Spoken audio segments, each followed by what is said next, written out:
Nella giornata odierna gli ultimi inquilini del palazzo di via Brumatti a Cervignano del Friuli, dichiarato inagibile dopo il violento incendio della notte tra venerdì 13 e sabato 14 dicembre, hanno potuto raccogliere quello che rimaneva dai loro rispettivi appartamenti prima del trasferimento negli alloggi provvisori ricavati grazie alla stretta collaborazione tra l'amministrazione comunale e Ater.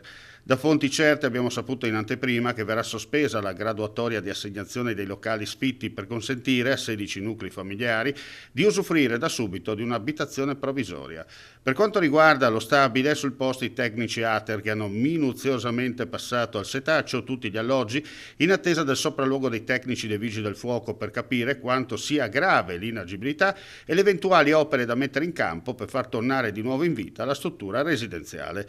L'amministrazione comunale, dal canto suo, si sta muovendo verso quei condomini con particolari esigenze fisiche, al momento ricoverati nella sede della Croce Rossa a Palmanova. Quanto riguarda le persone più fragili, tra le persone colpite dall'incendio ci sono 4 persone allettate che attualmente sono ancora ricoverate presso l'ospedale di Palmanova, ma poiché sono in condizioni buone di salute devono trovare solo una collocazione, ma non negli appartamenti, ma presso delle case di riposo.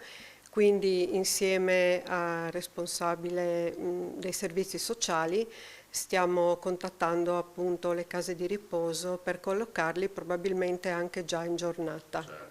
Per quanto riguarda l'incendio del fabbricato del cantiere navale Molinas, al momento non emergono ulteriori dettagli. Le indagini proseguono nella massima riservatezza.